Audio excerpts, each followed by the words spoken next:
पठानकोट का जीएनडू college campus पिछले कुछ दिनों से लगातार सुर्खियों में दिख रहा था और उसकी वजह थी प्रिंसिपल, जिनकी वजह से आए दिन कोई ना कोई परेशानी सामने देखने को मिल रही थी। ऐसे में कई बार कॉलेज के स्टाफ की तरफ से उनकी शिकायत की गई, लेकिन आज तक उन पर किसी तरीके की कोई कार्रवाई नहीं की गई। लेकिन अब आम आदमी पार्टी की सरकार बनने के बाद इन शिकायतों को एक बार फिर से जांच की दिशा में लाया गया, जिसमें प्रिंसिपल राकेश मोहन सहित 7 लोग आरोपी पाए गए हैं, जिसके चलते पुलिस द्वारा 7 लोगों पर मामला दर्ज कर जांच की जा रही है। और इसी जांच के चलते आज पुलिस द्वारा जीएनडू कॉलेज कैंपस में पूछताछ की गई और आरोपियों के खिलाफ सबूत जुटाने की कोशिश की गई। बताते चलें कि इन आरोपियों में से 2 लोगों को पुलिस ने गिरफ्तार कर लिया है, जबकि 5 अभी भी फरार बताए जा रहे हैं, जिनमें कॉलेज का प्रिंसिपल राकेश मोहन शामिल है।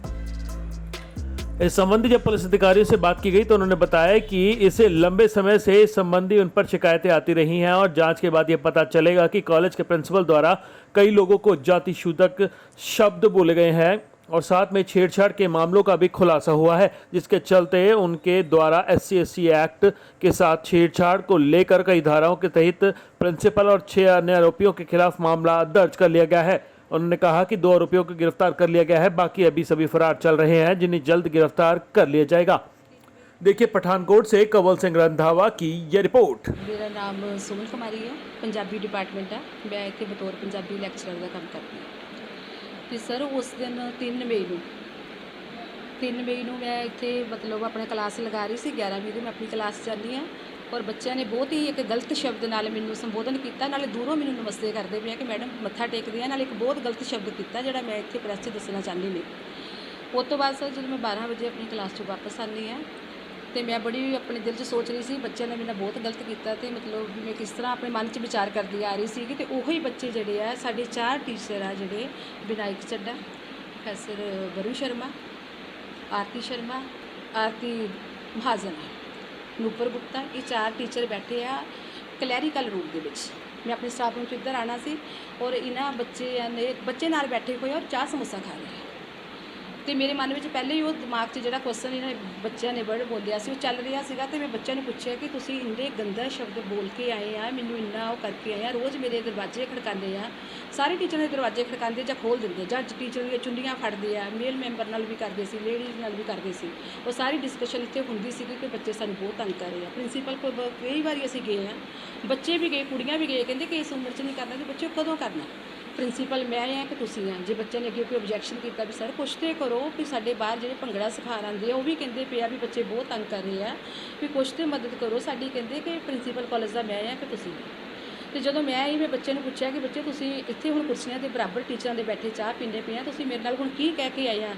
तो मैनू इन्होंने कहा, बैठे ने धक्का दिता अभिषेक ने कि तू चमार होकर कर की लूँगी, साडा सी महाजन है।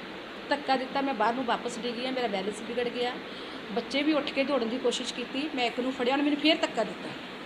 धक्का तो सारा कॉलेज देख रहा सी, 12 बजे का उसले टाइम सीगा क्योंकि कॉलेज पीरियड खत्म होया सी। पूरे कॉलेज के बच्चे कमर्स वाले उपर पौड़ियां ते सारे खड़े सी, सब नूं ही पता। वो चारों टीचर जिहड़े आ उठे नहीं, सगों उन्होंने मेरा मजाक उड़ाया, हसे, उसले बहुत उच्ची उच्ची हसना शुरू करता कि इनू पता नहीं इनू ज़्यादा ही कुछ होंदा है, अंदर आके बोलन लग पैंदी है। तो हुण चंगा होया बच्चे ने धक्के दिते। ये शब्द भी मेरे दिमाग में उसले आए आ, भी इन्हां अंदरों बोले। मैं फटाफट प्रिंसीपल रूम च गई हाँ। मैं प्रिंसीपल सर नूं कहा कि सर भी तुसीं अंदर बैठे बाहर इन्ना रौला पिया, तुसीं थोड़ा बाहर तो देखो बच्चे ने की किया मेरे नाल। भी वो 4 टीचर बैठे तो मेरा मजाक उड़ा रहे, बच्चे ने सारा कॉलेज देख लिया। प्रिंसीपल सर कहते की होया, मैं कहा सर ये बच्चे हैं। तो उन्होंने मैनू भी चमार शब्द नाल संबोधन किया, मैनू जाति वाचक शब्द बहुत ज़्यादा बोले, अपशब्द बोले, मैंने धक्के मारे आ। प्रिंसीपल कहते कि मैडम मैं तेरी गल सुन ली है, BC साहब को सारी गल भेज देवांगा। तो बाकी जो जाति सूचक की गल करती है कोई जाति सूचक शब्द नहीं। हुण देखो मेरे बाहर टेबल पर बाहर लिखिया प्लेट पर शर्मा।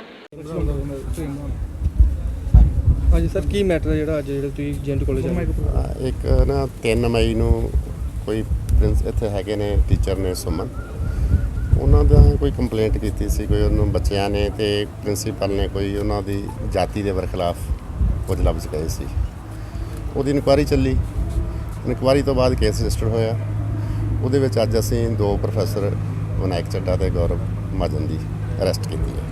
ਤੇ ਇੱਥੇ ਅਸੀਂ ਸਾਰਾ ਬਾਕੀ ਜਿਹੜੇ ਉਹਨਾਂ ਦਾ ਸਟਾਫ ਮੈਂਬਰ ਨੇ ਉਹਨਾਂ ਨੂੰ ਪੁੱਛਗਿੱਛ ਕਰਨ ਲਈ ਆਏ ਸੀ, ਮੌਕਾ ਮਿਲਦਾ ਕਿ ਸਰ ਕਿੰਨੇ ਰੋਕੇ ਵੀ ਹੈ ਇਨਵੋਲਵ ਵਿੱਚ? ਸਟੂਡੈਂਟ 2 ਹੈਗੇ ਨੇ, 2 ਹੋਰ ਟੀਚਰ ਨੇ, ਇੱਕ ਪ੍ਰਿੰਸੀਪਲ ਹੈ, ਟੋਟਲ 7 ਜਣੇ। ਤੇ ਸਰ ਇਸ ਤੋਂ ਇਲਾਵਾ ਵੀ ਕੋਈ ਆਰੋਪ ਹੈਗੇ ਆ, ਮਤਲਬ ਐਟਰੋਸਿਟੀ ਤੋਂ ਇਲਾਵਾ ਵੀ?